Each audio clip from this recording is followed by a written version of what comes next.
गोजोनथाव खौरां दिनैहाय नैबे तामुलपुर जिल्लानि सिङाव थानाय सेसापानि होननाय गामियाव मोनसे फोथाराव जोंनि तामुलपुर जिल्लानि बानजायनायावहाय दिनै फुटबल बा जोंनिनो जोलुर बादायलायनायखौ जोङो दिनैहाय बेखेवबाय।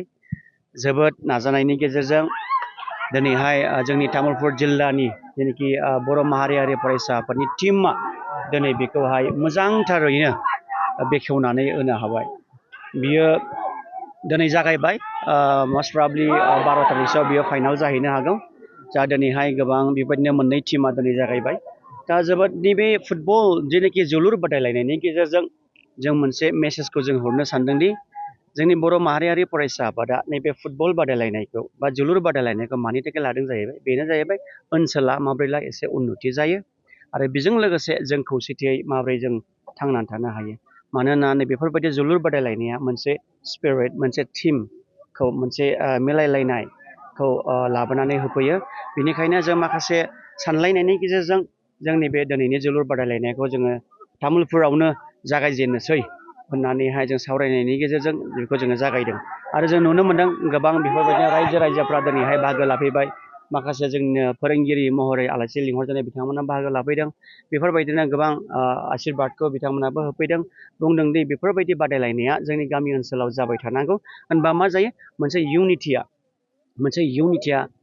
जोंनि गामि ओनसोलाव आरो जों गावजों गाव हारिजों हारि गुबुन हारिजोंबो बेफोरबायदि मिलायलायनानैहाय थानाया मोनसे परिस्थितिया फैयो होननानै।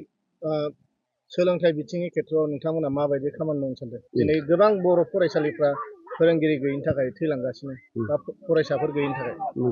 नंगौ नैबे स्पेसियलि फरायसानि बिथिङाव नायोब्ला जोबोद दुखुनांथाव जानानै फैदों। गोबां माखासे स्कुलाबो दिनैहाय एल पि स्कुला एमेलकेबेट जानो थांगासिनो दङ। मानो होनना बुङोबा बर' मिजिंनि जेनाखि गभर्नमेन्ट स्कुलाव फरायनाया सात्रफ्रा खम जादों। जोंनि बर' माहारियारि फरायसा आफादनि जानानै मोनसे खौ जों थोंजोङै सरकारखौ जों बुंनो सानदों जोंनो कुवालिटि इडुकेसनखौ जोंनो नांगौ जानानै फैदों। मानो होनना बुङोबा थांनाय जेनाखि सामार केम्पआव जों माखासे स्कुलखौ भिजिट खालामनानै जों नुदों। बेयाव जोंनि माखासे गथ'फ्रा जेरैबायदि फेसिलिटिसखौ नांगौ, जेरैबायदि इनफ्रास्ट्राक्चारखौ नांगौ, जेरैबायदि क्वालिफाइड माखासे टिचार्सफोरखौ जोङो नांगौ, बेखौ बिथांमोना दिनैहाय मोननो हायैयाव माखासे बिमा बिफाफ्रा दिनैहाय गभर्नमेन्ट स्कुलफ्राव थिनहरनाया एसे बादा थाबाय थादों गावनि फिसाफोरनाव। मानो होनना बुङोबा जों गार्जेनफ्रा गावनि फिसाखौ मोनसे बेस्ट क्वालिटि इडुकेसनखौ जों होनो लुबैयो।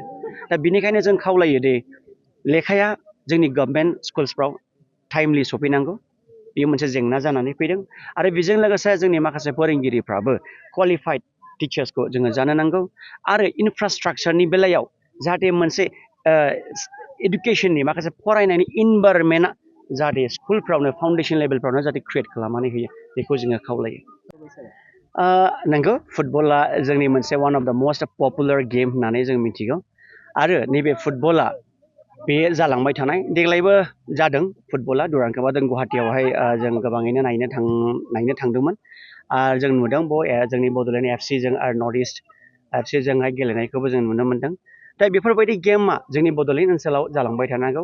आरो जिनाखि बादायलायहैदों बेवबो जोंनि बड'लेण्डनि टीमानो थांदों बादायलायनोहाय। दा बेनिखायनो जों खावलायो दे बेफोरबायदि गेमाव बेफोरबायदि गेलेनायाव बे बिथिङाव जोंनि सात्रफ्राबो एक्टिभ बाहागो लानांगौ बा जोंनि बड'लेण्डनि ओनसोलाबो एक्टिभ बाहागो लानांगौ। मानो होनना बुङोबा बड'लेण्डखौ फोसावनांगौआ जोंनि रोंगौथिखौ फोसावनांगौआ जोंनि खेलानिफ्रायबो जोङो आवगायनो हायो। जोङो सासे टप प्लेयार जानो हायो। जोङो दिनैहाय डिस्ट्रिक्ट प्लेयार जादों, सानसे समाव स्टेट प्लेयार जाहैगोन, नेसनेल प्लेयार जाहैगोन, नेसनेलनिफ्राय जों मोनसे इन्टारनेसनेल प्लेयाराव जोंनि बर'निफ्रायबो जोङो नुनो लुबैयो।